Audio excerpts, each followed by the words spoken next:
A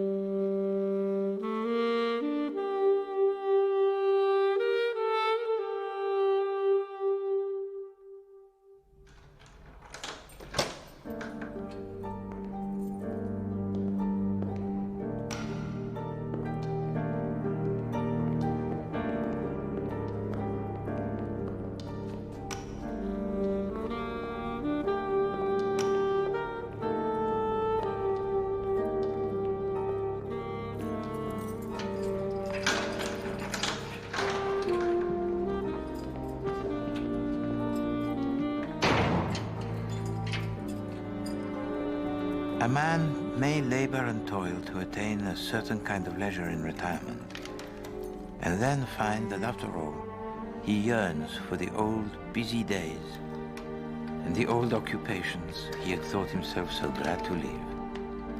I had already begun to miss the daily toil of my previous employment when tout à coup I was flung back into the midst of the most perversely fascinating work that there is in the world, the study of human nature. A journal came into my possession in which a murderer had taken the trouble to record for posterity the thoughts that had accompanied a crime most dastardly. Rarely have I come across such bitterness, such envy and contempt of others, such haughtiness misplaced.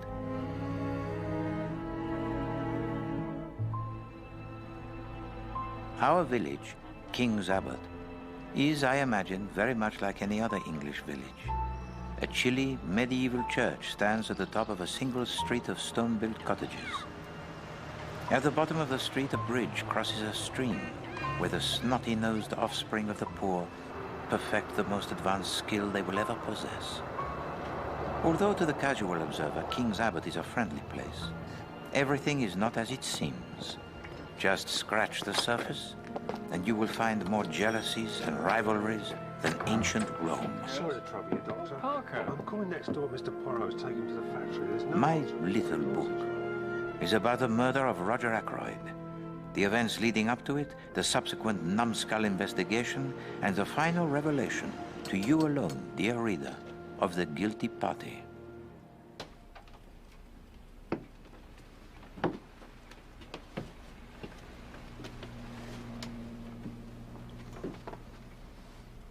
Hello?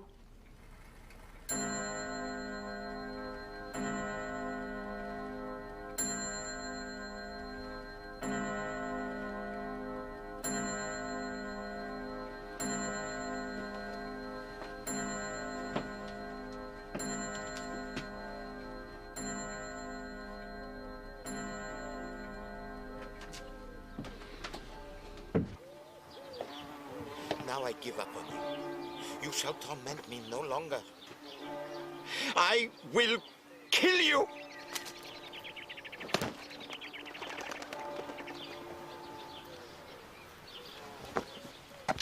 Sacre!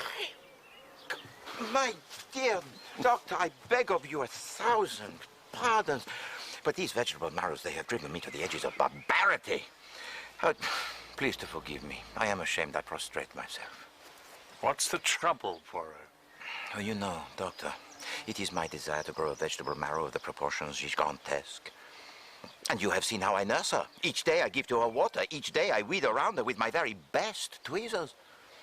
And when those little flowers of hers, they show themselves, I remove them all. But one, so that her strength it may be conserved. Does she appreciate this cosseting? No. She grows to the size that is merely conventional. Then she rests upon her laurels. You mustn't upset yourself, Poirot. No, you are correct. But you can figure it to yourself, James. When one retires, one hurls oneself into new pursuits. Oh, pardon, Monsieur Parker. What can I do for you? I've come to take you to the factory, sir. But it is just struck 10 o'clock. My appointment was not until 11. Yes, but Mr. Ackroyd hoped you wouldn't mind it being earlier. He's got a bit of a busy day. Our only captain of industry is the Bulgarian, Mr. Roger Ackroyd. The factory from which Ackroyd's ill-gotten wealth emanates encapsulates the life we lead here. ferment and turmoil.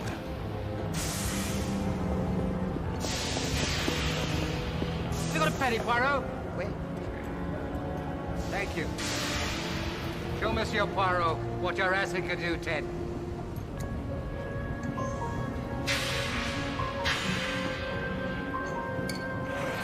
It is here that he lines his pockets by combining unlikely chemicals to make unnecessary products, while befouling the very air we breathe. He likes to think of himself as a scientist. I'm afraid the noise was a bit too much for you, Poirot. Not at all. I envy you, mon ami. Who would have thought those experiments at the back of your little shop would have led to this? Huh? Your country house but a mile or two away, and yet here we have the challenges and triumphs of great industry. I'm eternally grateful to you for that first loan, Poirot. Oh. And you can't say you're not without your own triumphs. And now you've got your reward, the peace and quiet of the country. Your garden. You don't regret retiring down here, then? Oh, no, not at all. For 30 years I was exposed to the dark side of life, huh? It takes its toll, you know. I'm sure it does. And now, as you say, I have my reward. Excuse me, Mr. Ackroyd. What is it, Raymond? Mr. Peyton is here, sir. Mr. Peyton. Your stepson, sir. I know who Mr. Peyton is. Thank you, Mr. Raymond. Let him in. Why is it I can't stand that fellow? Eh bien, now I must return to King's Abbot. Thank you very much, my friend, for showing to me your factory magnifique. I can't understand why you haven't been here before. You've been here nearly a year now. But all in all, this has been a good week for me. Oh. Read your newspaper on Saturday morning, Poirot, under forthcoming marriages. You mean your stepson and Mademoiselle Flora? Please to accept my congratulations. Ah, Ralph, my dear boy, you remember Monsieur Poirot? Yes, of course. How are you, Mr. Poirot? I am well, thank you. I regret I am on the point of departure. I'll get Parker to run you home. See to it, Raymond, will you? Merci. Au revoir. Goodbye.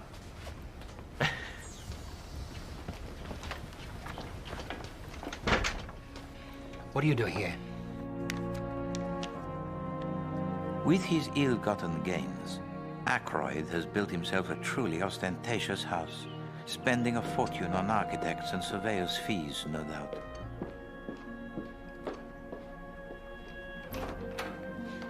He lives there with the former wife of his deceased brother, Mrs. Vera Ackroyd, and her daughter, Flora. Vultures eagerly awaiting his demise. Shall I pour, Mrs. Ackroyd? Yes. Oh, tea, wonderful. Hello, Ursula. Shall I pour for you too, Miss Flora? Yes, thank you. Isn't this exciting? Tea? No, you goose, the forthcoming announcement. And not before it's time, either. Oh, I'm sorry, I'll get a cloth. I really don't know where Roger finds these girls. Have you spoken to Ralph? No, Mummy. He's in London. You'd think he might telephone on the occasion of his engagement. I came down last night. I'm staying at the White Hart. Look, Father. What's wrong with Fernley Park all of a sudden? Well, there's nothing wrong with Fernley Park. Look, I heard you were going to announce the engagement. Flora's all for it. Well, yes, perhaps she is. You've been putting it off and putting it off for 3 months now, nearly. Well, I've been trying to find a job, Father. I always told your late mother that I would look after you as if you were my own son. I know, but... No buts. Wait. Didn't I say I did not want to be disturbed? Mrs. Ferrers is on the telephone, sir. Oh.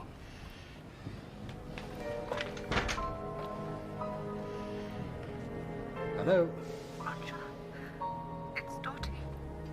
I've got to see you. There's something I've got to tell you.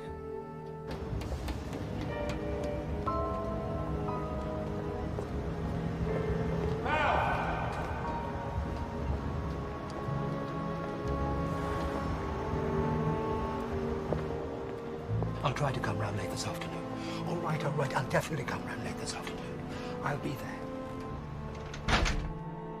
The highly strung and unpredictable Dorothy Ferrars is something of an enigma to the villagers. She lives alone in considerable comfort, thanks to the wealth she inherited from her late husband, a sot who died in suspicious circumstances last year.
Not Shepherd. Oh. In 10 minutes.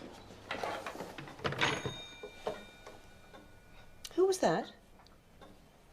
Inspector Davis. Gentlemen. Now, tell me, Mary, my girl, why'd you come to wake us so early? Friday was her morning to go riding. She liked to be out of the house before 6 o'clock. All right, Mary, thank you. Go and get yourself a cup of tea, eh?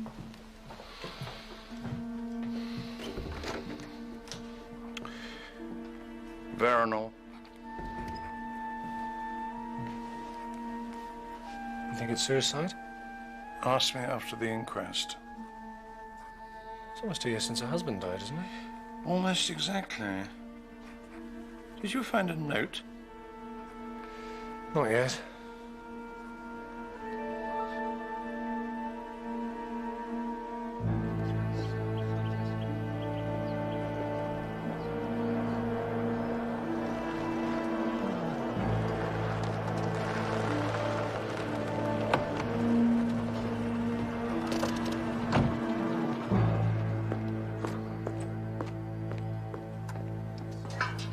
Shepherd, I want to talk to you. You've heard about Mrs. Ferrers? Yes, I only saw her yesterday afternoon. Come to Fernley Park tonight, 7:30.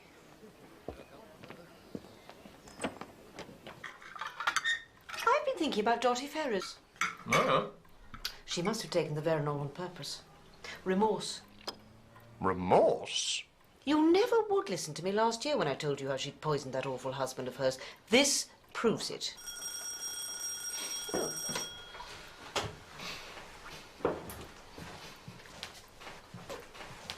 Oh, hello. Please do come in. Thank you. We have a visitor, James. Oh, pardon, Doctor, you're at your luncheon. No, we've just finished. Hercule's come round with a little job for you. Oui, ma pendule de voyage. Pendule? Ah, carriage clock. How say you, James? Perhaps I have overwhelmed her? No, looks as if she just needs a good clean. Ah. I'll do what I can with it. It is good, I think, to have the hobby, no? Well, you've got your garden, Poirot? Yes.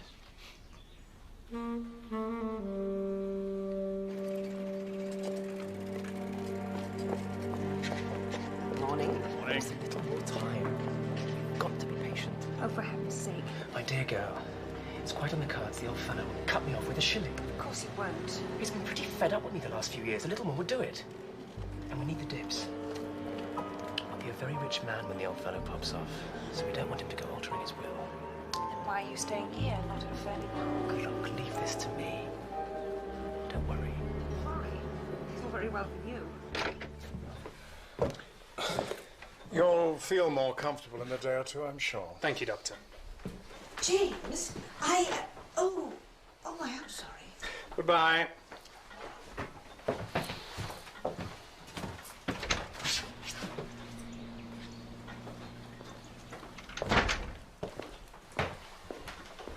He wasn't on your panel. No, my dear sister, cash. I saw something quite peculiar just now. Really? First of all, Ralph Peyton is here and staying at the White Hart. Staying there? Staying there. And he was talking to a girl. I couldn't quite see who she was. Presumably it was Flora. But that doesn't make any sense. Mind you, makes even less sense if it wasn't.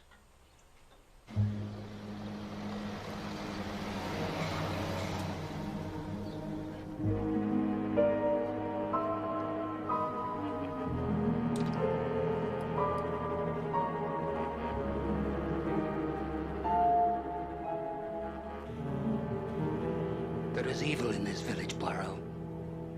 Downright evil. Well, tell me what has happened, mon ami. You didn't know Ashley Ferrers, did you? No.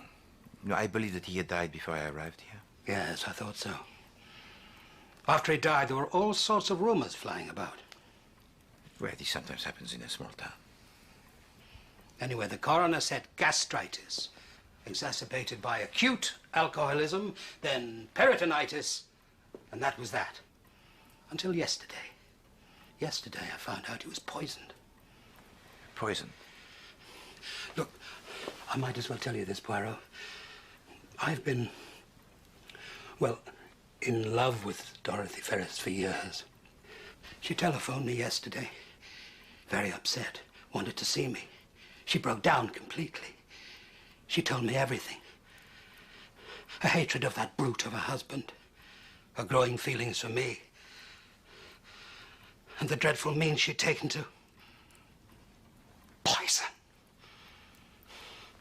Murder. Cold-blooded murder.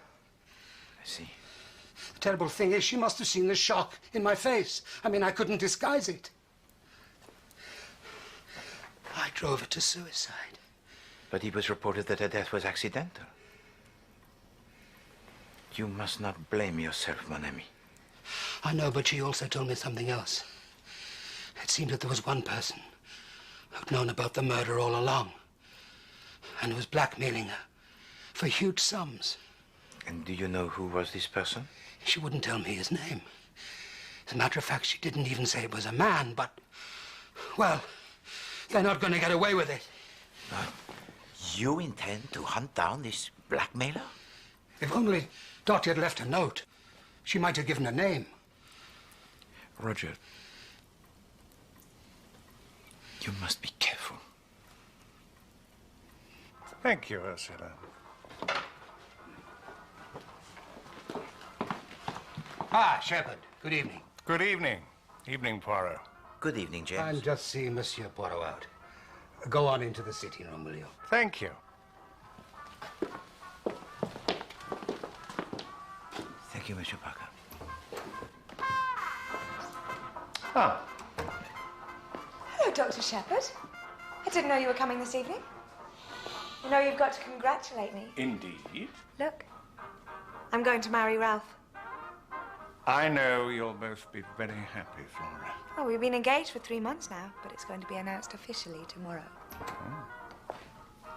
Why, Dr. Shepard? Good evening, Mrs. Ackroyd. Is it true about poor Mrs. Ferris? She died last night, yes. Did she... Was it suicide? We don't know yet. Poor woman. Oh, well. Life must go on, I suppose. I wish you'd tell me about these antique things, Dr. Shepard. I'm sure you know what they all are. Well, just because I'm an antique myself. Ah, Shepard. There you are. Look, you're staying to dinner, aren't you? We can talk later?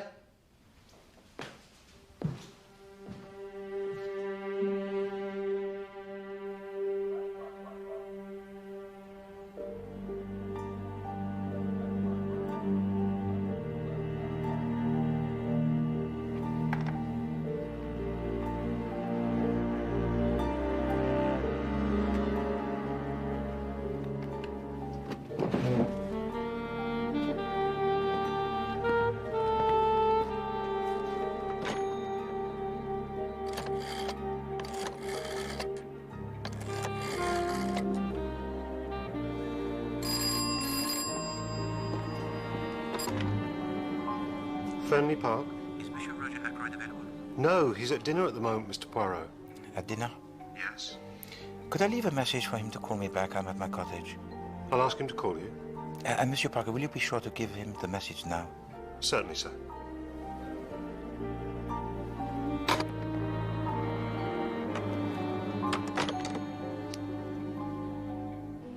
So I said, just because you're breaking eggs, it doesn't mean that you're making an omelette. My late husband detested omelettes. Mr. Poirot telephoned, sir. I told him you were at dinner. Thank you, Parker. I'll phone him later. In fact, my late husband disliked anything even remotely to do with chickens.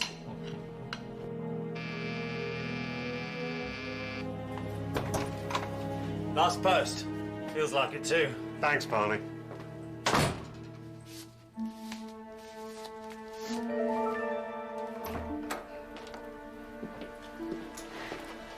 Evening Post, sir.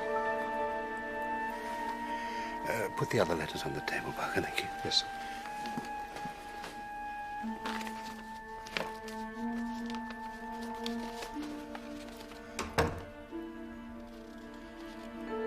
My dear, my very dear Roger. There is one thing a murderer may rely on for protection: that the account of every witness will be radically different from the account of every other, even though all were present on the same occasion. I trust you enjoyed your dinner, Dr. Shepherd. Indeed I did. Thank you, Parker. Oh, I'll just go and say goodnight to the ladies. Yes, sir.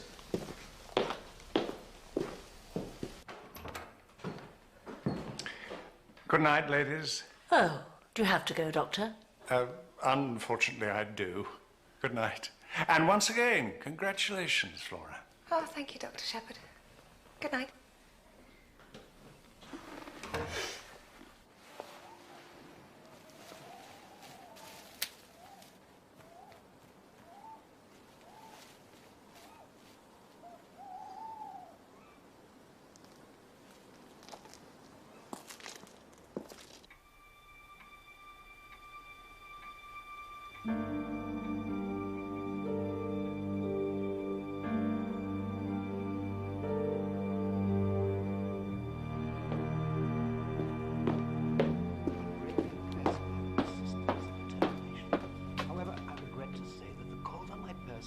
So frequent of late that it is impossible for me to exceed your request.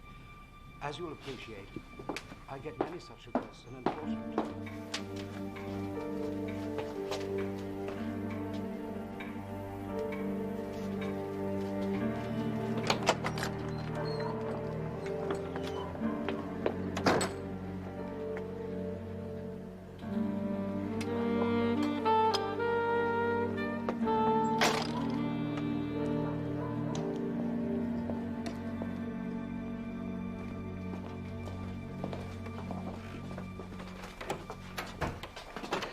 Parker, Mr. Ackroyd says he doesn't want to be disturbed tonight. Oh, very well, Miss Flora.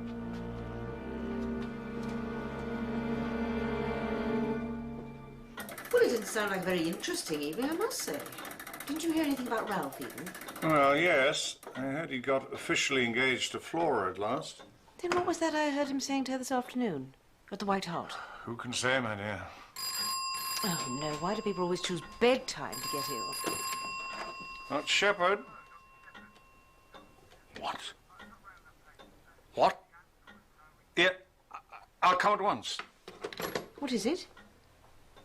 What is it, James? It's Parker from Fernley.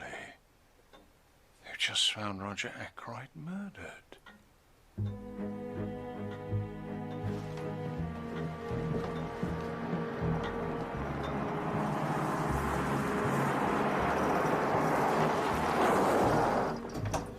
Yes, sir. Where is he? Beg pardon, sir? Have you called the police? The police, sir? What's the matter with you, Parker? If your master has been found murdered. Murdered, sir? Didn't you telephone me 5 minutes ago and tell me Mr. Ackroyd had been found murdered? No, indeed, sir. I wouldn't dream. Do you mean to say it's all a hoax? Oh, well, thank God.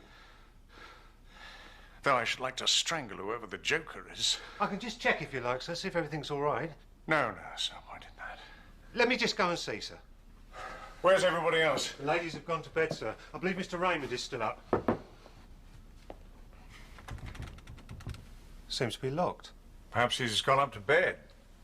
I've never known him to lock this door before. Key's in the lock on the other side.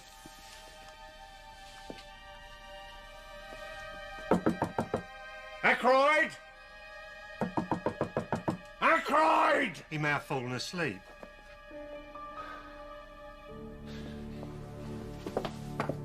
I'm sorry, Parker. Dr. Shepherd, sir! Out of the way!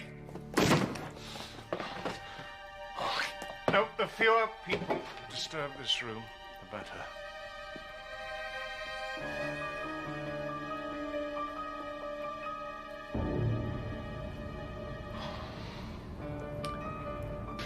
Ring the police station, Parker.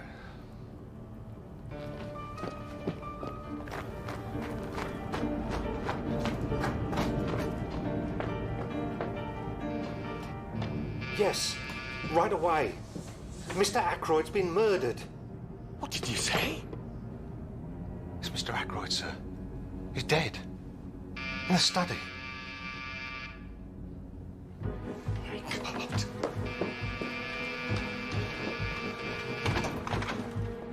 What are you doing here? Oh, I'm sorry, Mr. Poirot. You better come in. Thank you. I was just telephoning the police. What has happened, Monsieur Parker? Mr. Ackroyd's been killed, sir. Murdered.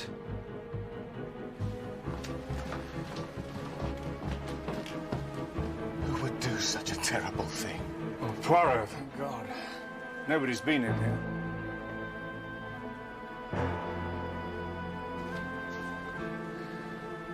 What do you think, Poirot?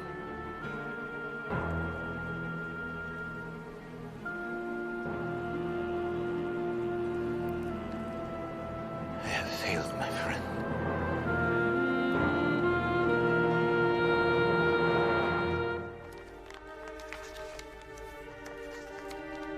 Our local police are a constant source of harmless amusement.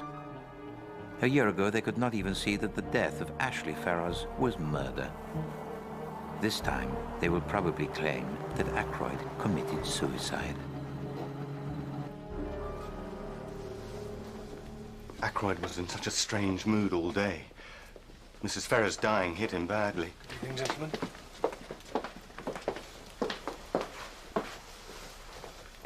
Has this been moved at all? I ascertained that life was extinct, nothing more. Who found the body? The butler, Parker, and myself.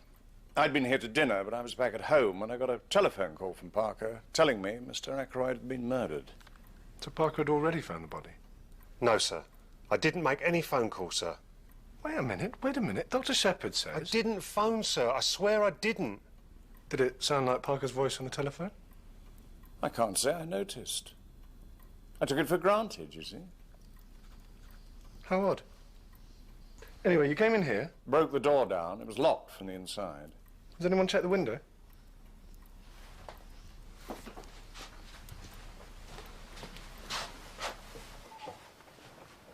Well, this is the way the murder came in, all right, and went out. Look, footprint. Made by a boot with a rubber sole, sir. When was Mr. Ackroyd last seen alive? I left at 9 o'clock. He was certainly alive then. He was alive at 9:30. I heard him talking in the study. Who was he talking to? Don't know. At the time, I assumed it was Dr. Shepherd. But in fact, you'd already left. Did you ever hear any of the conversation? Just a fragment. Mr. Ackroyd said something like, "The calls on my purse have been so frequent of late that it is impossible for me to accede to your request." I didn't hear any more. But a demand for money may be important. If you'll excuse me, Inspector Davis. Miss Flora saw him after 9:30. I saw her leave the study at 10:10. Send someone to get her, will you? Yes, sir. I don't know you, so what's your name? This is Hercule Poirot, Inspector. The famous detective. Oh, yes? What are you doing here? Monsieur Ackroyd was a friend of mine, Inspector. I was with him earlier this evening. When was the last time you saw Mr. Ackroyd alive? We said goodbye at 7:36. I then went home. What are you doing here now? Monsieur Ackroyd was in a mood of great upset. I was worried about him, and I made my return. Thank you, sir. I have to say this. Mr. Ralph Peyton is down here from London. He came to the factory to see Mr. Ackroyd. They had words. What about? I don't really know. Something to do with Mr. Ackroyd's will, I think. Oh,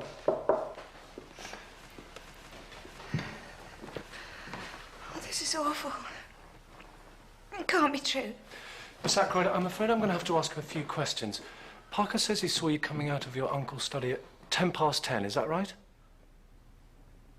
Do you think I am a murderer? Mademoiselle, if you please, to sit. Please.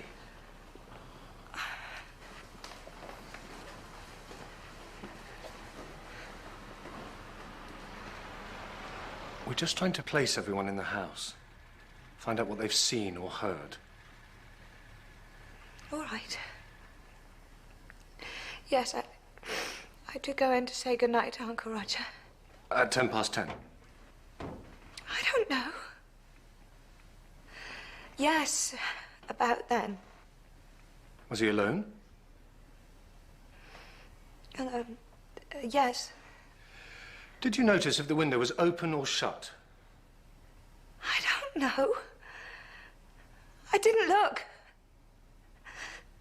Well, the curtains were drawn anyway. Oh, God.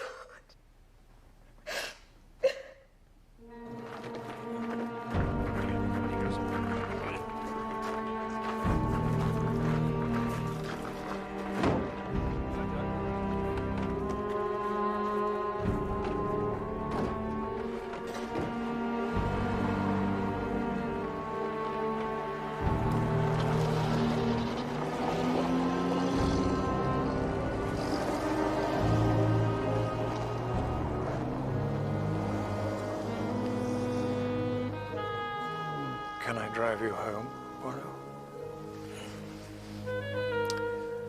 No, merci. I prefer to walk.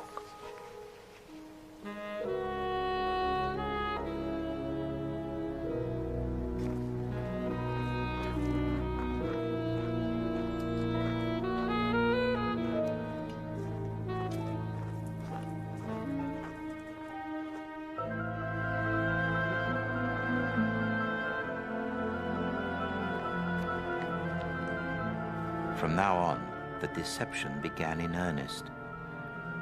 You could scarcely move for people protesting how innocent they were or pointing the finger of guilt at someone else. There was so much smoke, you could hardly see across the high street. Such larks.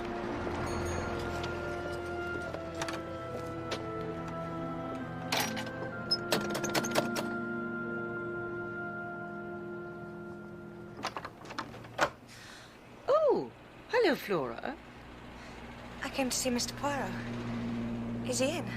Well, he's terribly upset, actually. My brother's with him now. We both came round. Who would do a thing like that to such a man, James? Well, it's difficult to say. The question was a rhetorical one, mon ami. It's Flora. Oh, Mr. Poirot, I'm sorry to burst in on you. Mademoiselle? But the police think that Ralph murdered my uncle. He didn't do it, Mr. Poirot. He really didn't. I cannot help you, mademoiselle. But you're a detective. Your uncle was Monsieur Poirot's friend, Flora. In any case, mademoiselle, I am now retired. I work no longer. I'll pay you. I'll find the money somehow. It's not a question of money. Come on, old girl. What am I going to do? What am I going to do? Where's Ralph now? I don't know. Not exactly. Uncle Roger told me yesterday he was staying at the White Hart. But he's not there now. They told me he left in the middle of the night. But he's left all his things behind. I see. No, you don't see. Ralph may have done some foolish things in the past. But he wouldn't murder anyone. Mademoiselle, I cannot help you as you wish. But I will go to the Inspector Davis and speak on your behalf. That may do some good. Between ourselves, Chief Inspector, my money's on Ralph Peyton, the stepson. He's... That foreign gentleman to see you, Inspector? I don't want to be disturbed. I will take only 5 minutes of your time, Inspector. I know that voice. Chief Inspector Jack? I knew the name King's whatchamacallit sounded familiar. Oh, my dear friend. Poirot.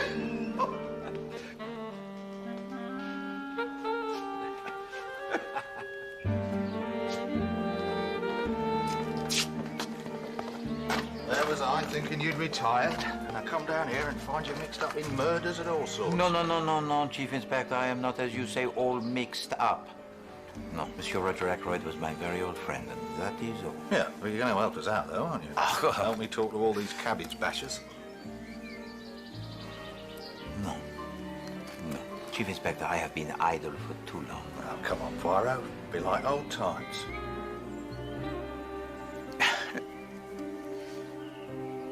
Very well.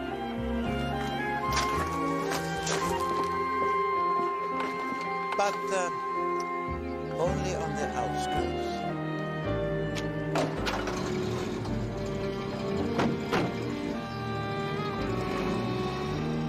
Inspector Davis, Mademoiselle Ackroyd tells me you suspect most strongly Ralph Peyton. It was either him or the butler.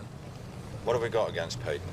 Well, first, he left the White Hart last night and hasn't been seen since. Secondly, it said he's in serious financial difficulties and will probably profit from the will. And thirdly, it said he had a row with a victim. Sounds pretty fruity. Perhaps a little too fruity, mon ami.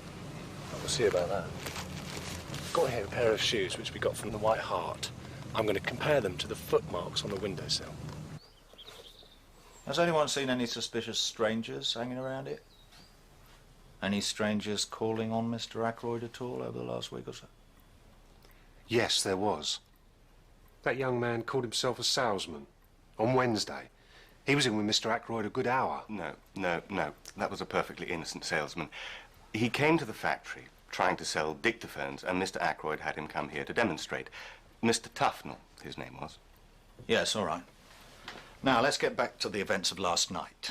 There was something, though, last night, Chief Inspector. Yeah? I was on the terrace outside the sitting room, smoking at about 9:30, and I saw... well, I thought I saw a woman disappearing into the bushes near the summer house. Just a gleam of white, you know. No idea who it was? I'm not even sure. It could have been just a trick of the moonlight, you know? Yes, all right, thank you. Now, when you, Dr. Shepherd, and you, Parker, break the door down, you are confronted by the sight of Mr. Ackroyd dead in this chair. Quiet. If I may, Chief Inspector. Of course. Thank you. Is this room exactly as it was then? The curtains were drawn, sir. And the electric light was on. Bon. Anything else? Yes, that chair was drawn out a little more. Bon. Show me.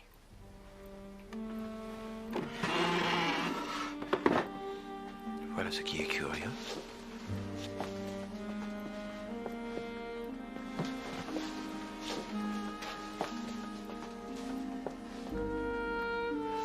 How say you, Chief Inspector?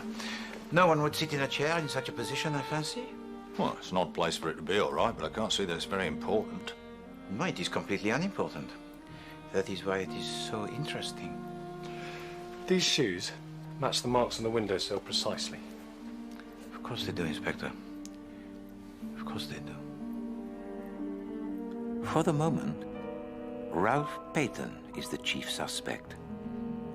If Muddy Shoes could convict, they'd have him swinging from the gallows by the morning. There is only one problem. The spineless Lothario is nowhere to be found. I hope Mr. Ackroyd will build this house, you know. Design it and everything. These modern houses, you see, generally they don't have the facilities for staff like proper houses. Mr. Ackroyd, he wanted it just so. He was a good employer, no? He could be short with you, could Mr. Ackroyd, but he was always fair. We shan't see his like again. No, indeed. Tell me, Monsieur Parker, what is your opinion of the secretary, Monsieur Raymond? He's a bit of a stick, to tell the truth, Mr. Poirot, but he's all right. It's just that he told to Inspector Davis last night that he overheard Monsieur Ackroyd talking in his study at 9:30. I am not disposed to believe him. I don't know about that, sir. I don't think Mr. Raymond's the type to tell an untruth. But there is something, I mean, I haven't mentioned it before, but it's been nagging away at the back of my mind like. It was usually kept in the display case in the sitting room.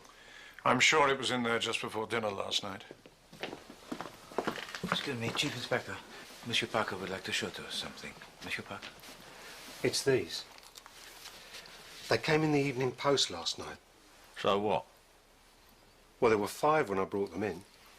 Another 4? I noticed particularly because these are all business sort of letters, and there was one more, personal one, handwritten, dark blue envelope. Quite distinctive. Perhaps Mr. Ackroyd put it in his pocket. Was any such letter discovered on the body, Inspector? No. So this will be the French windows into the sitting room.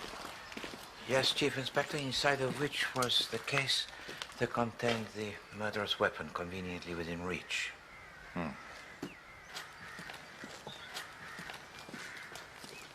And along here, no other window overlooks the terrace till we come to the study of Monsieur Roger Ackroyd. Chief Inspector, I've just had a call from the GPO. They've traced that telephone call that Dr. Shepherd got. It was logged at 10:15 last night from a public telephone box at King's Abbot Railway Station. And at 10:23, the night mail leaves for Liverpool. But why should the murderer telephone at all? There seems no rhyme, no reason to it. Oh, there was a reason, Chief Inspector, of that you can be sure. And when we know it, we will know everything.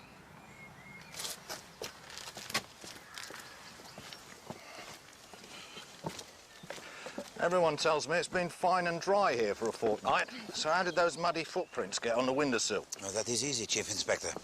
See you there? The gardener has left dripping the tap. Oh, yeah. Ah, there's the same footprint again. You see also there the footprint of the lady? Well, there's plenty of women in the house. Come, Chief Inspector. Let us investigate together the summer house.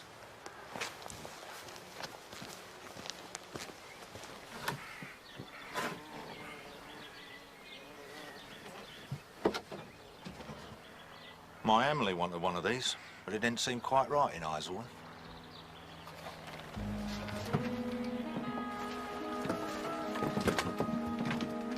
What you got, Poirot? Oh, it's a bit of cloth from a handkerchief or something. Perhaps.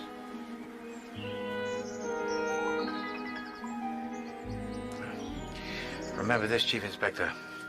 The good laundry, it does not starch the handkerchief. The organization, it is in disorder today? Because of Mr. Ackroyd's absence? Hardly. His guiding hand, it is not missed. Mr. Ackroyd's guiding hand is more likely to hold things up than... I'm sorry, I shouldn't have said that. But the truth is, I handle all the day-to-day running of the business. Not that I got any thanks for it.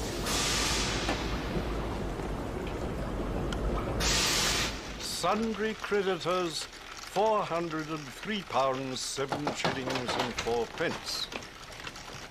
Mr. Hammond is Mr. Ackroyd's personal lawyer, as well as acting for the company. I'm Detective Chief Inspector Japp of Scotland Yard, and this is Hercule Poirot. Private detective. We need to know what's in Mr. Ackroyd's will. I see. But I shall be coming down to the house later on anyway for the reading. So much to do. Oh, so much to do whenever... Yes, what's in the will? The will consists of a series of legacies and bequests. Such as? Well, there's £500 to his secretary, Mr. Geoffrey Raymond. And then Mrs. Vera Ackroyd receives the income from £10,000 worth of shares during her lifetime, while her daughter, Flora Ackroyd, inherits £20,000 outright. And the majority of the estate? The residue, including Fernley Park and the shares in Ackroyd Chemicals, to his adopted son, Mr. Ralph Peyton. Tell me, the estate of Monsieur Roger Ackroyd, it was very large? Oh, yes, indeed. Mr. Peyton will be a very wealthy young man. Merci. Tell me, Chief Inspector, the station master at King's Abbot, was he of any help? Not a lot, I'm afraid. Nobody remembers anybody using the phone box. But about that time, they got the London train coming in on one platform and the Liverpool train on the other, so... Was there anyone seen to board these trains? Well, the porter remembers a young man getting on the train to Liverpool. He thinks. Mind you. Voila. She looks pretty browned off. Right. Let us go and cheer her up, Chief Inspector.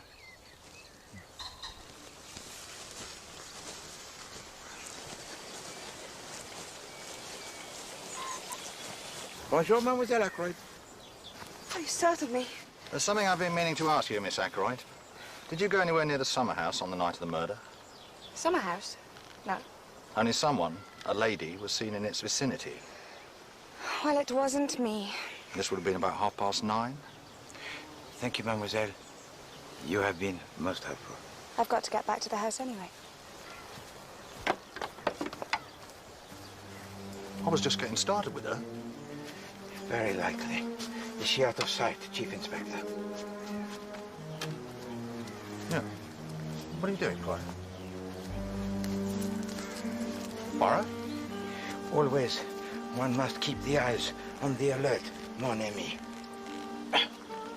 One little glint in the sunlight.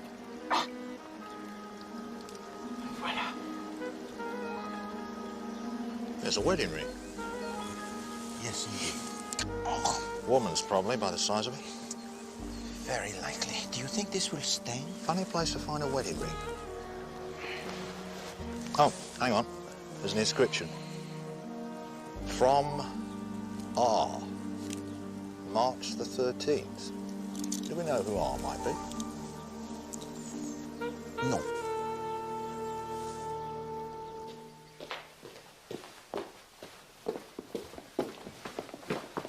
Ah, Mr. Raymond. Not now, Chief Inspector. What's going on, Parker? I don't rightly know, sir. Something's gone missing.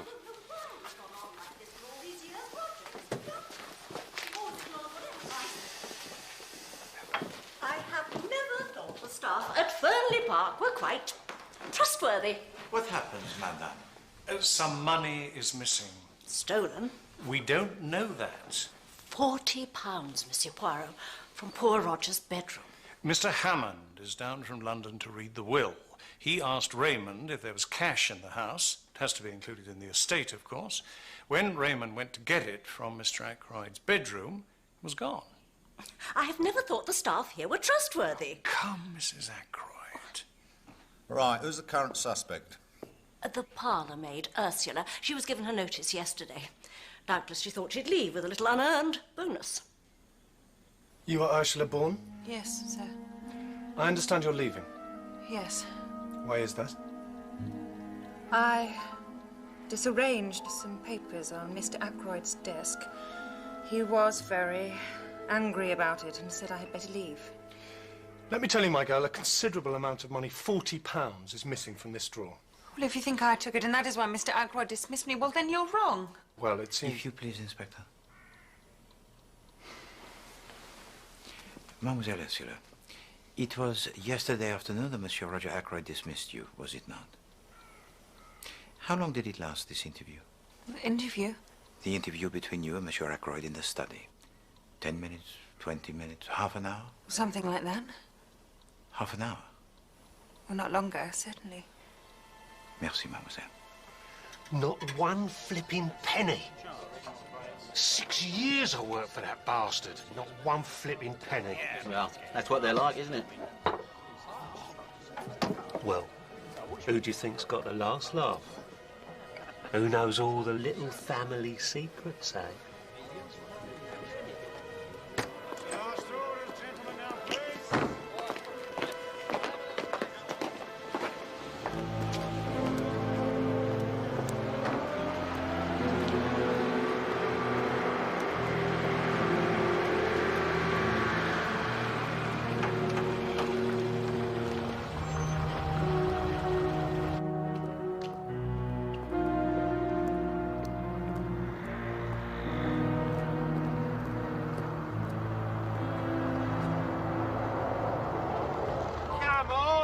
Plenty of room.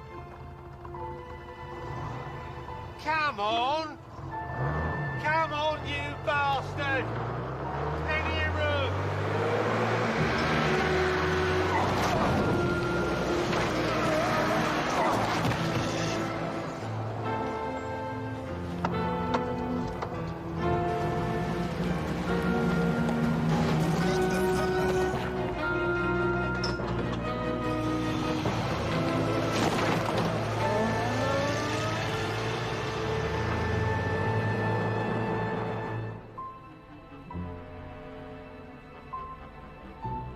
First, Roger Ackroyd brutally stabbed in his study. Now his manservant Parker, deliberately run down by a motor car. Has the killer no mercy? No conception of the difficulty of finding good servants? Our dud detectives continue to run around in circles. Why would anyone want to kill the butler? Perhaps he was going to reveal to us something. But tell me, Chief Inspector, what did you think of the story told to us by the parlour maid? What story? The story of her dismissal. To dismiss a servant, does it take half an hour? Well, that was in the afternoon, wasn't it? That can't have anything to do with the murder. I am not sure. Perhaps in time the scrap of cambric that I found will tell us. You're doing what you always do, Poirot. What is that, Chief Inspector? Confusing me. Just when I think I'm getting a grip on a case.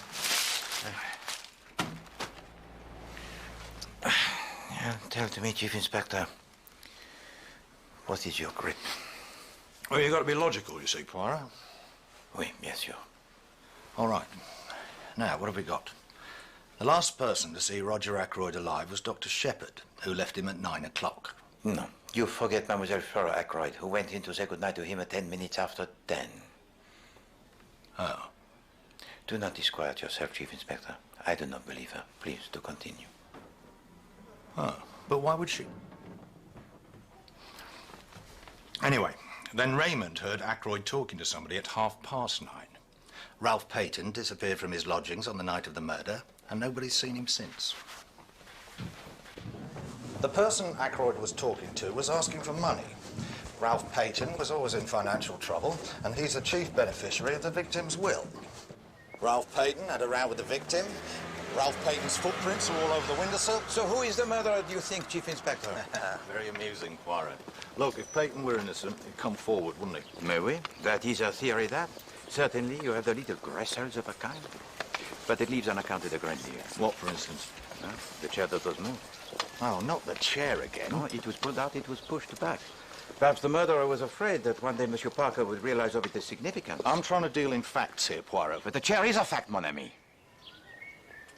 As are the telephone call, the wedding ring discarded, the 40 pounds missing, and the murder of Monsieur Parker. Why, Hercule? Madame Shepherd. Isn't it terrible about poor Parker? Won't you introduce me to your friend? Yes, of course, madame. The sister of Dr. Shepherd, Chief Inspector Japp of Scotland Yard. I thought it must be. How exciting. How do you do? Mind you, I don't think that Roger Ackroyd ever knew about Parker's drinking. Something for you two sleuths to think about, though, eh? Excuse me. Madame. Bye. Blimey. Decidedly, it is time for Poirot to act. Merci. Mademoiselle Ursula, rest here, if you please. Doctor, asseyez-vous là. Thank you.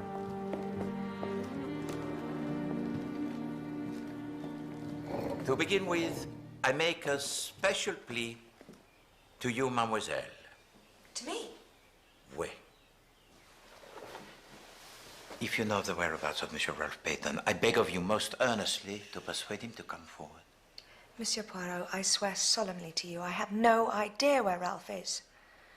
I have neither seen him nor heard of him on the day of the murder or since. Bien! That is that! Now you others, all of you, were friends and intimates of Mr. Ralph Payton. If you know where the missing man he is hiding, speak out. I beg of you, speak out. Monsieur et Mesdames, I mean to arrive at the truth. I mean to know, and I shall know. In spite of you all.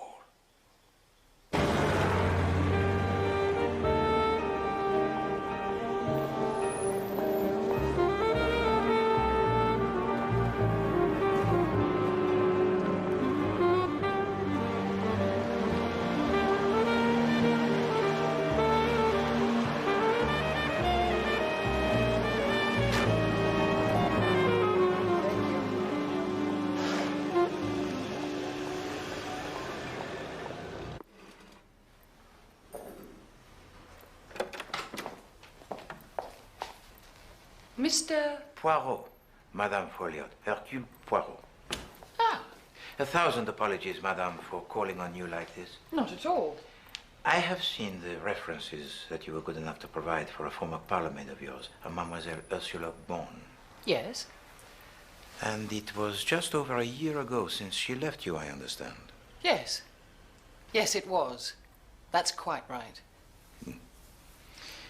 So I was wondering if there was anything more you can tell me about her. For example, she comes from where?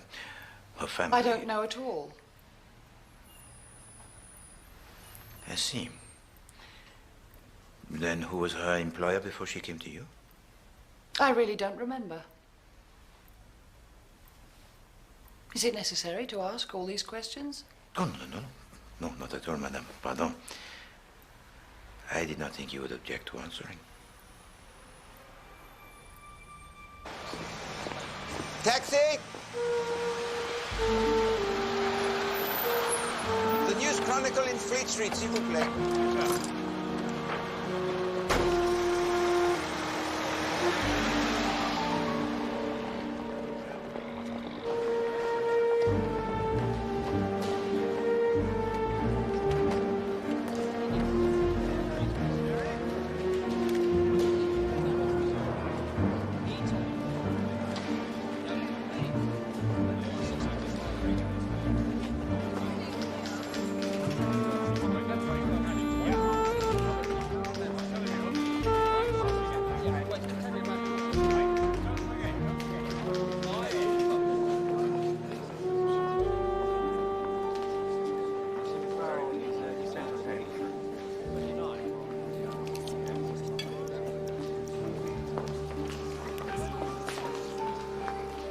All right, you can put your watch away. You know how the lateness, it distresses me.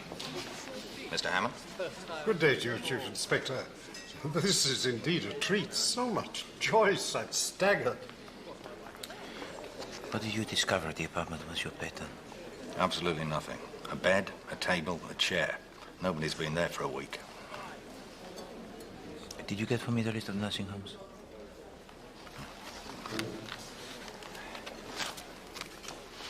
Merci. There's nothing I can eat here, Poirot. It's all macaroni this, raviolo that. Haven't they got any meat? Spaghetti bolognese has meat. I don't like spaghetti.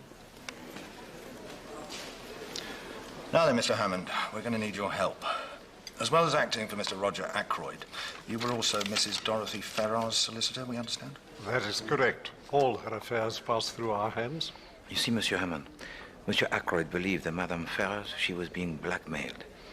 And it is possible that this blackmail and the murder of Roger Ackroyd, they might be connected.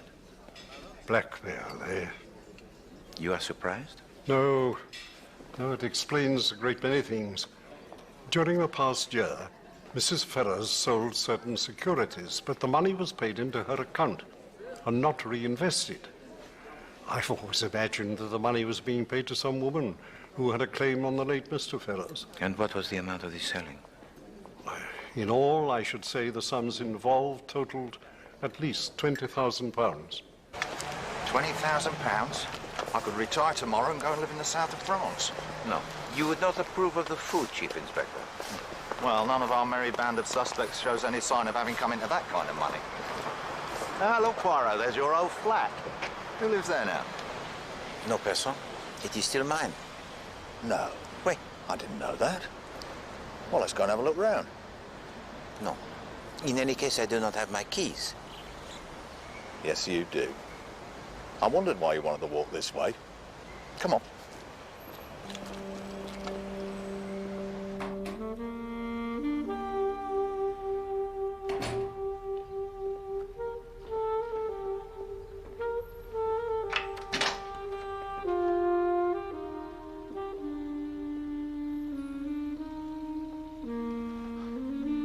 Home sweet home, eh, Poirot? But it is full of ghosts. Lively ones too, some of them.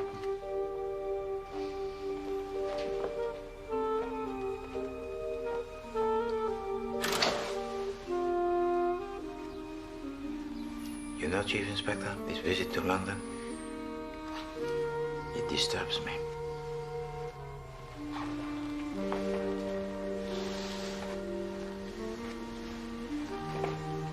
And this...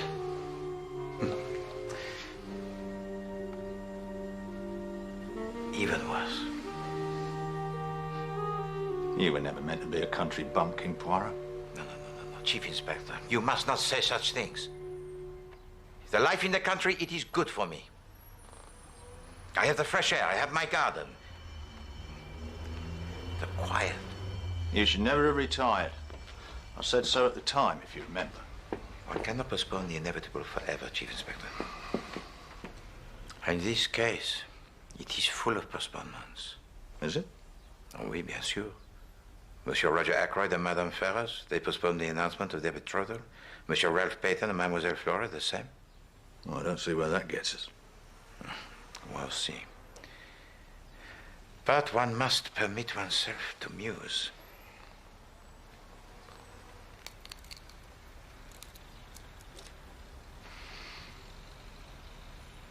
From our March the 13th. Perhaps Monsieur Roger Ackroyd and Madame Ferrars, they married in secret. Why would they do that? Or Ralph Peyton and Mademoiselle Flora, the same. Well, that's more likely. But why keep it secret? Who else do we know with the initial R? What about Mr. Raymond? Monsieur Raymond? No. I do not think that Monsieur Raymond is the marrying kind, Chief Inspector. No. You see, we do keep coming back to Ralph Peyton. Of course, the ring might have nothing to do with the case. But I can't understand why he doesn't come forward. Has it not occurred to you, Chief Inspector, that Monsieur Ralph Peyton, he could be dead? Dead? No. Well, I hope not for Flora Ackroyd's sake, if nothing else. What did you mean the other day when you said you didn't believe she'd seen her uncle at 10:10? Allons-y, Chief Inspector. We must catch the train.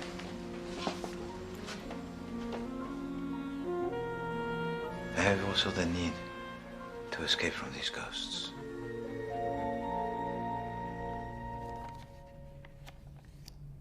By now, the cracks were beginning to appear. There are, I am ashamed to say, certain darknesses of the heart of which even I was not aware. Who would have thought Miss Goody-Two-Shoes Flora Ackroyd capable of such naughtiness? Now, Monsieur Poirot has made a certain suggestion to me, Miss Ackroyd. He suggests that you weren't in the study at all last Friday night, and that you didn't see Mr. Ackroyd to say goodnight to. Parker saw me there. No, mademoiselle. Monsieur Parker said that he saw you coming out.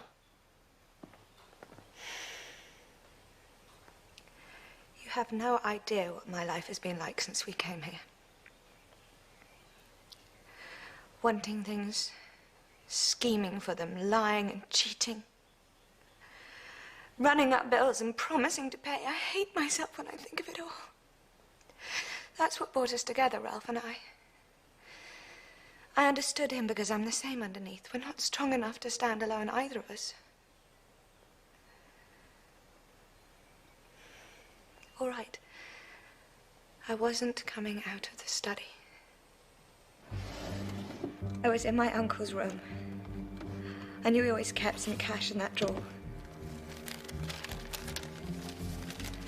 I was on the stairs, coming down from Uncle Roger's bedroom, when I heard Parker crossing the hall. So I pretended that I was leaving the study. Parker, Mr. Ackroyd says he doesn't want to be disturbed. Oh. Very well, Miss Flora.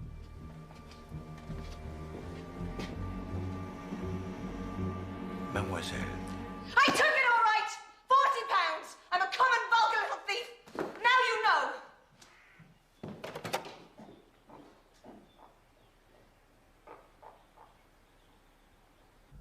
Rule number 1 in King's Abbot. Never believe what anyone tells you. So what could the sleuths do but start again? Back they went to Dorothy Farrow's house for another rummage through her sad existence. She really was the cause of all this fuss. Madame Ferrars had been your patient for many years, James. Had she seemed to you recently distressed? She was a very sensitive person, you know. Not many people understood her.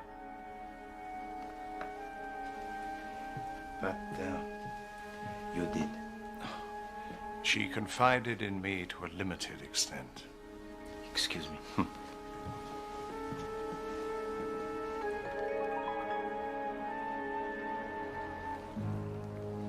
And Madame Farrar, she wrote many letters? No, I don't think so. Her only relatives were in New Zealand.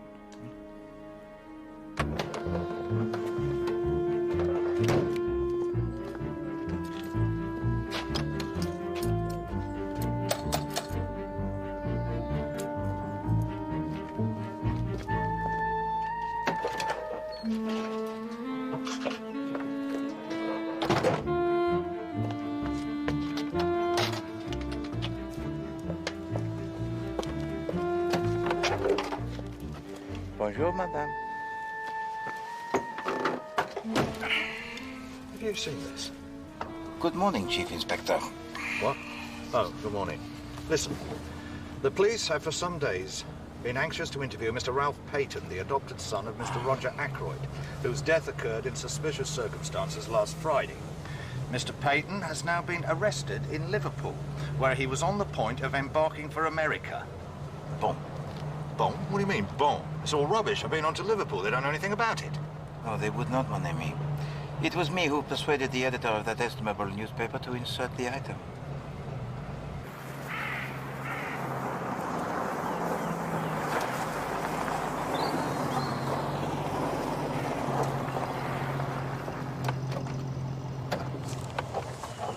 Well, we'll see if you're right, Poirot.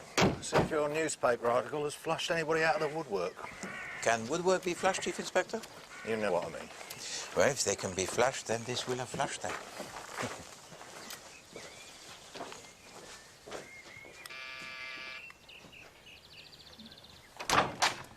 I'm sorry. Have you been waiting ages? We're at 6s and 7s. What with Parker not here and Ursula not being well. She is unwell? I say unwell, but she just won't come out of her room. You can hear her crying away. Merci.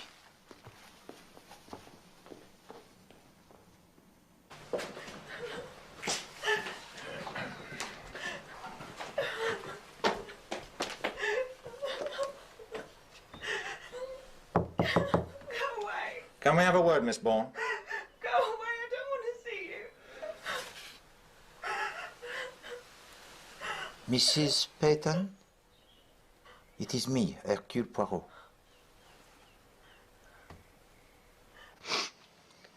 There's no point in pretending anymore, is there? The paper says Ralph has been arrested. The truth is what we need, madame. Ralph didn't do it. In verity, I am inclined to agree with you, but the affair matches badly.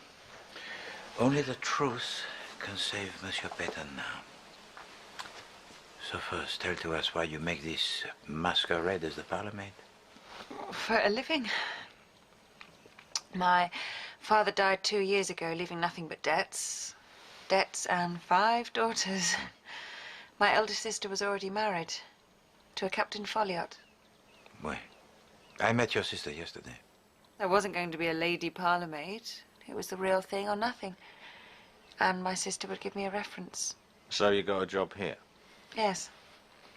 Actually, I quite enjoyed the work. And I met Ralph. As soon as we met, we both felt the same. We wanted to get married.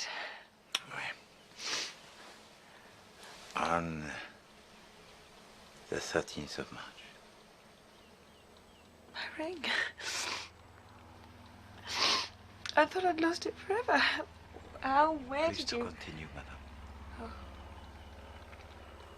Well, we got married, and then I came back here, and Ralph stayed in London looking for work. but then he decided that the only way to clear his debts was to ask Mr. Ackroyd for help. Still without disclosing to him your marriage. Yes. Mr. Ackroyd was furious, but he said he'd help if Ralph married Flora Ackroyd. And he agreed? Yes, but he did make the stipulation that it shouldn't be announced for a while. He didn't want me to hear about it. I bet he didn't. But then last Thursday, Mr. Ackroyd got impatient and said the engagement had to be announced that weekend. So Ralph had to tell me the mess he was in. It's quite on the cards the old man will cut me off with a shilling. I said I was going to see Mr. Ackroyd and tell him we were married. Ralph begged me not to, but what else was I to do? I was so furious with Ralph that on my way home I threw away my wedding ring. I regretted it almost as soon as I'd done it, but I thought Mr. Ackroyd might have been sympathetic, but he was awful. He said I'd tried to trap Ralph for his money. Already married? Anyway, I'd agreed to meet Ralph that evening in the summer house to tell him how it had gone. I met him at 9:30 and that was awful. You ruined everything. I had every right. I'm your wife. You also tore your apron. I wondered where I'd done that. Anyway, I haven't heard or seen Ralph since. And then I heard that Mr. Ackroyd had been murdered. Wait. Tell us, Madame Payton, what hour was it that you parted from your husband in the summer house? You think I haven't gone over that again and again? I was with Ralph for 10 minutes, not longer. It was just 9:45 when I got back to the house.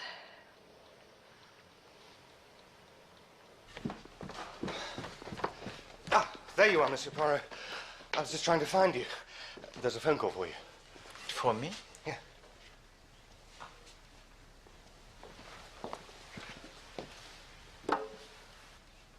Poirot?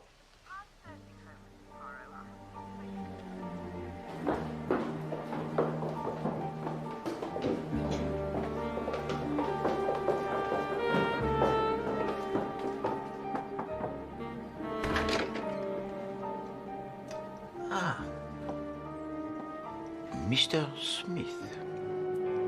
I thought that I would find you here.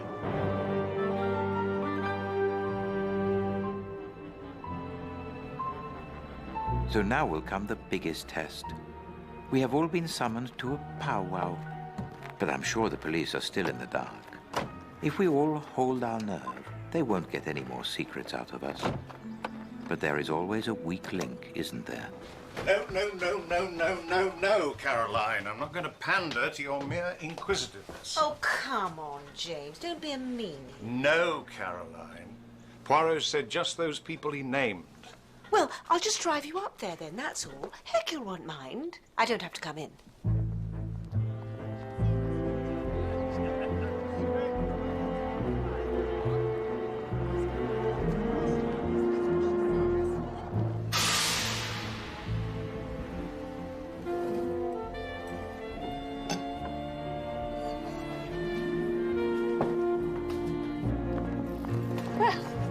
I don't see why we have to be at his beck and call.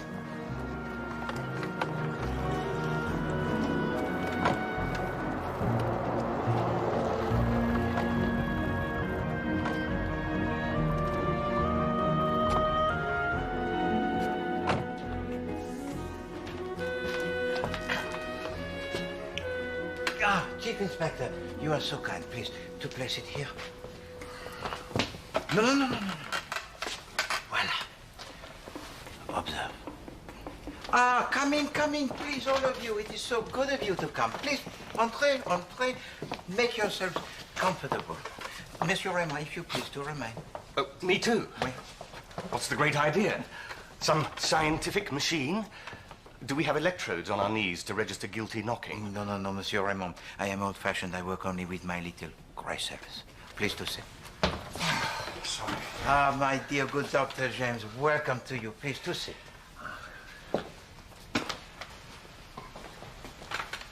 You know, of course, Chief Inspector Japp. Good evening. Bon. So, now let us begin. But first, I have an announcement to make. This young lady, Mademoiselle Ursula Bourne, is in reality Madame Ralph Peyton. Oh, yes. She married Ralph Peyton last March. Ralph? Married? How could he be? Oh, shut up, Mother. You and Ralph kept your secret very well. I'm very glad for you. Well, that's very kind. Ralph behaved so badly, especially to you. He was in a corner and took the only way out. I should have probably done the same myself in his place.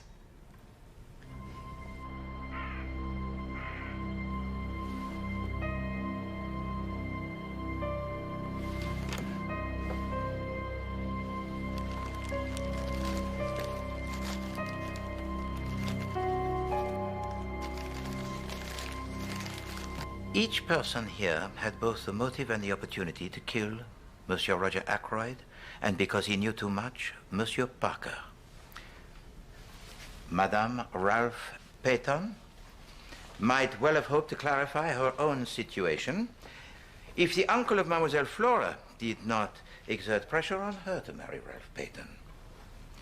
Monsieur Raymond resented the unwillingness of Monsieur Roger Ackroyd to grant him more authority in the factory, and of course, Madame Ackroyd and Mademoiselle Flora both hoped to profit from the will of Monsieur Ackroyd. I don't like this. I'd much prefer to go home. You cannot, Madame, until you have heard what Poirot has to say.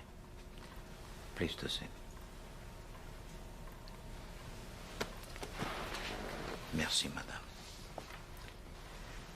The problem has always been one of time. We know that Monsieur Roger Ackroyd was alive at 9:30 because it was then that Monsieur Raymond overheard him talking. But with whom was he talking? Huh? Certainly it was not to Monsieur Ralph Peyton, whom we know was at that time in the summer house with his wife. So with whom? From the very beginning of this case, I have been troubled by one thing. The nature of those words spoken by Monsieur Roger Ackroyd and overheard by Monsieur Raymond. The calls on my purse have been so frequent of late that it is impossible for me to accede to your request. Eh bien, does nothing odd strike you about that? Sounds more as if he's dictating a letter. Exactement. A dictaphone, is that what you think? But it doesn't change anything. Mr. Ackroyd was alive at 9:30 since he was speaking into his dictaphone.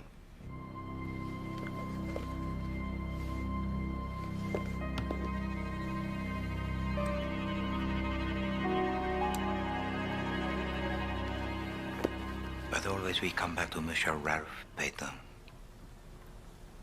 As I have said, we know that he was in the summer house with Madame Peyton, but then suddenly, poof, he disappears. Where? He has fled the country, perhaps? Or perhaps he has become the third victim of our murderer. No. Or perhaps someone is helping him to conceal himself from the police. But who and where? A hotel? No, far too public. A boarding house? No, certainly the same. I have it. The private nursing home. Chief Inspector Japp made inquiries and discovered that there were in the area 2 nursing homes, and at one of them there had been admitted early on Saturday morning a certain Mr. Smith. But Ralph would never run away. We can ask Mr. Smith himself. Ralph.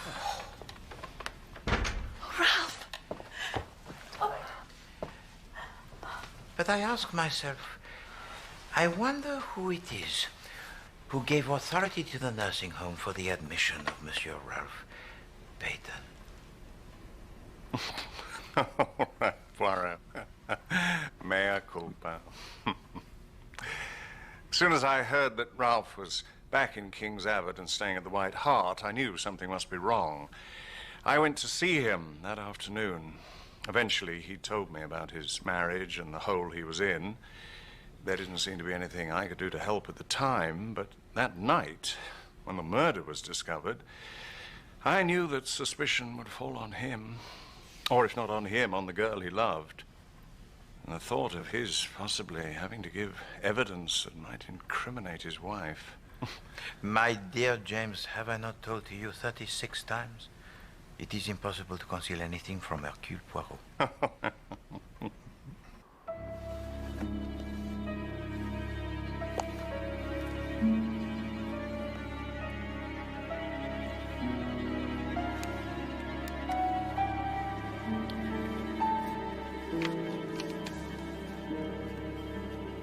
I know precisely who murdered Monsieur Roger Ackroyd and poor Monsieur Parker, and how it was done. And this tells to me all. What is it? It is a wireless message from a steamer on her way to the United States. And tomorrow, the good Chief Inspector Japp will make his arrest.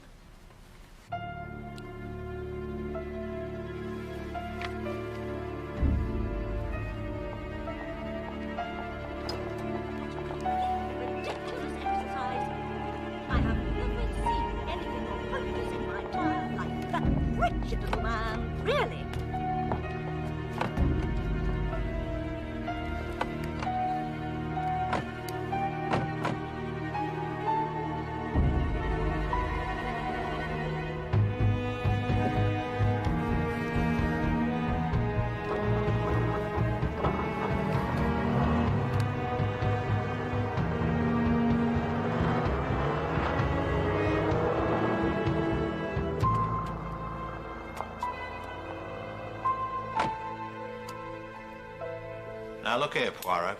If you really know who committed this murder. Both of the murders, Chief Inspector. Yes, I do.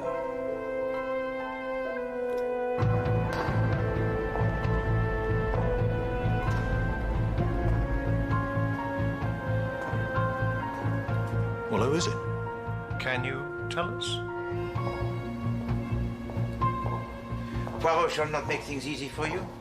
You, Chief Inspector, with your career of detection, both long and distinguished, you have your theories, I know, and you, my dear James. Maybe you have been involved in the case from the beginning, n'est-ce pas? You know intimately all of the people involved, as only the good country doctor can. But before I reveal my secret, you must both expound your theories to me. And let us commence with you, James. Me? Oh, no. I can't show myself up in front of the professionals. Oh, I got so fed up with waiting in the car. Are you going to be much longer, James? No, maybe I ought to call it a day. No, my dear James. Madame, your brother was just going to tell us his theories about the murderer. Please, do come and sit. Well, yes. Yes, of course. Merci. So, James, tell us, what sort of man or woman are we looking for? Woman?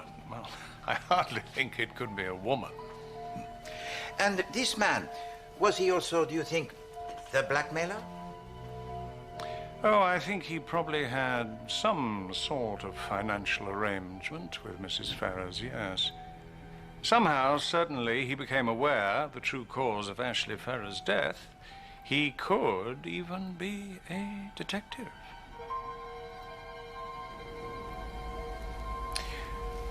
But perhaps as a doctor, you would have been also situated most ideally, n'est-ce pas? Oh, ideally. But the important moment in this case is not the murder of Ashley Ferrers, but the suicide of his widow. Her motives remain unclear, but for whatever reason, she decided to end her life. Now, this must have placed our murderer in something of a quandary.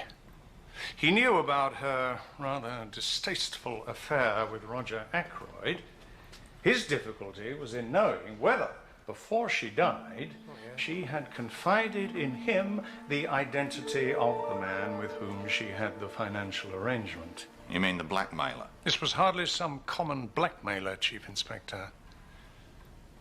He probably saw Roger Ackroyd somewhere about this time, and something in Ackroyd's manner made him wonder. And in that moment, he decided he could not take a chance. He was certainly capable of constructing some sort of device to turn a dictaphone on and off at any time he chose. I don't imagine he left the choice of weapon as much to chance as it would appear. I believe he had a weapon with him already. When it occurred to him that the dagger, which was actually on display at the scene of the crime, would cast the net of suspicion even wider. He was all ready to perform the killing when he had confirmation of his deepest fear. Mrs. Ferrers had indeed confided in Ackroyd, but not in person. She had written him a letter, and Ackroyd opened that letter in his presence and started to read it. My dear, my very dear Roger, I would not tell you the name this afternoon, but I propose to write it to you now. I'm sorry, but I must read this on my own. At least tell me the name of the man. No, I must read it on my own. Very well.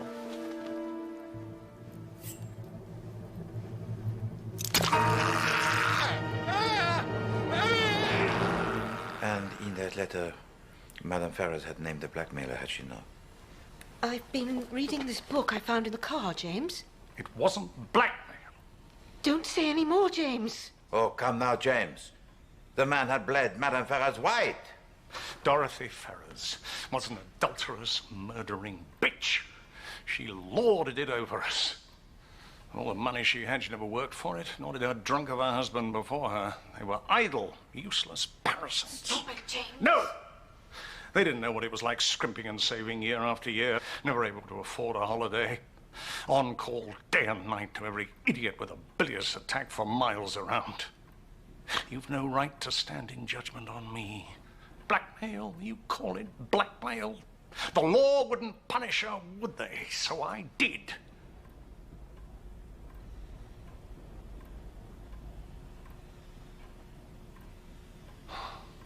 Well, there you are. I've done your work for you.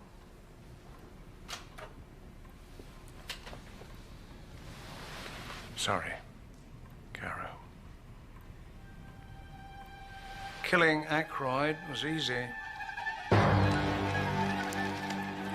knife was sharp, and I knew just where to strike.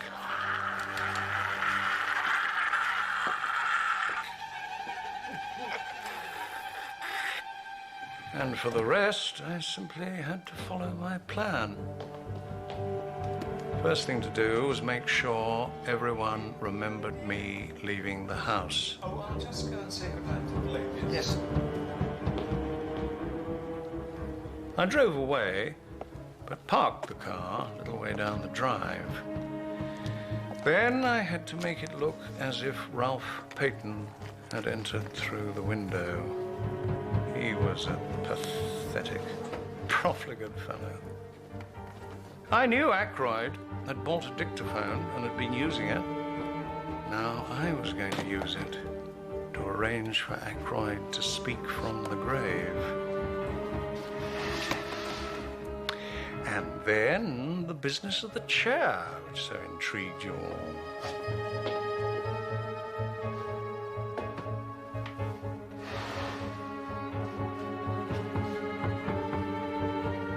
I had left Ralph Peyton's muddy shoe outside when I entered through the window. Now, as I made my escape, I was able to use it to make a footprint on the sill.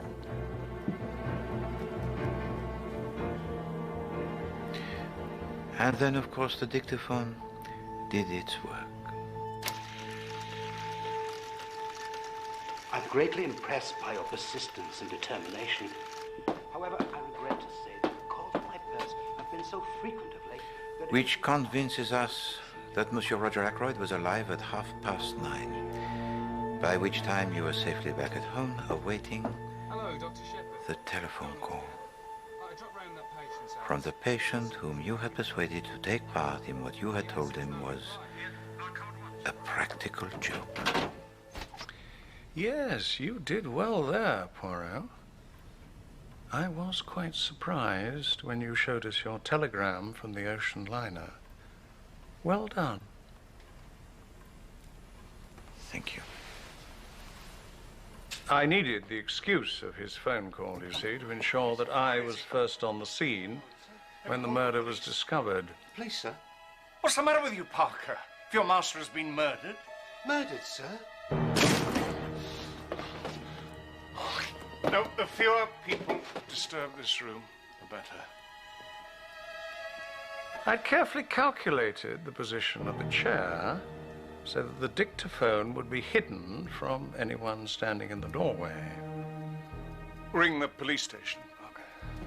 When I'd sent Parker to telephone for the police, I had ample time to remove my contrivance and put the chair back in its accustomed place.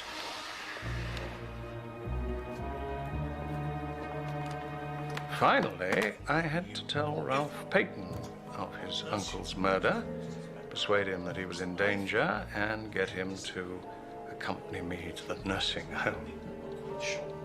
Why did you kill Parker? Parker was too observant. He remembered that he'd brought in 5 letters, not 4, and that one of them was handwritten on dark blue paper. He knew he hadn't moved the chair. How long would it be before he realized I had? No. I couldn't take that chance. James, your journal.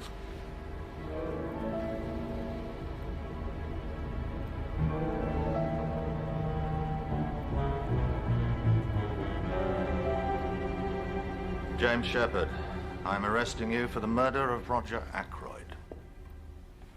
Of course you are, Chief Inspector. James, no. This is foolish. Don't move, either of you.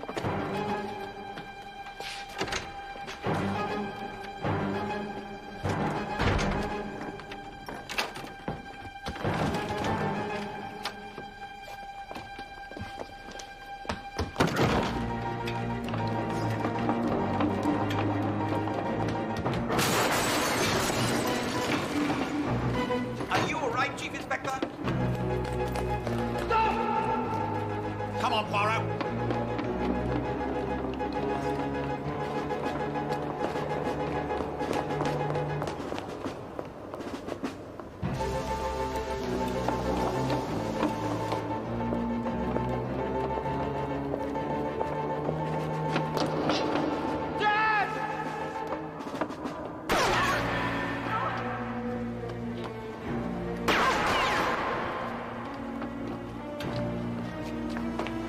That's 3.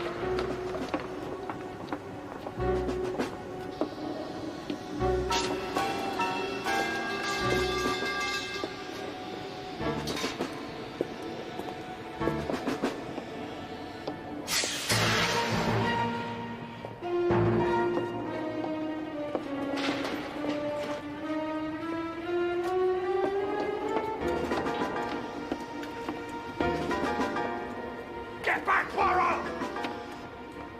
James, no! Don't make me then!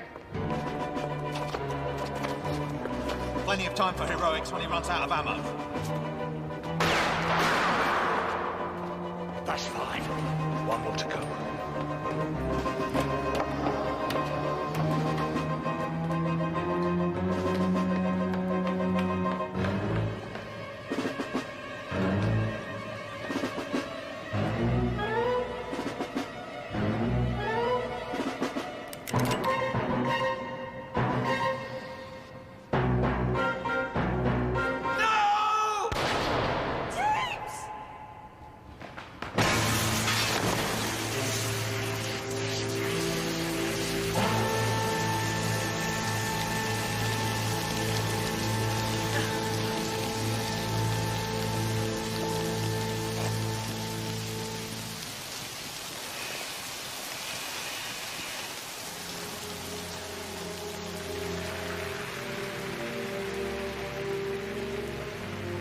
For the sake of the sister of Dr. Shepard, the true stories of these murders most dreadful must for the moment remain a secret. A last favor, if you will, to a man I once looked on as a friend. I thought I could escape the wickedness of the city by moving to the country. The fields that are green, the singing of the birds, the faces smiling and friendly. The fields that are green are the secret burial places of the victims of murders most hideous. The birds sing only briefly before some idiot in tweeds shoots them. And the faces all smiling and friendly, what do they conceal?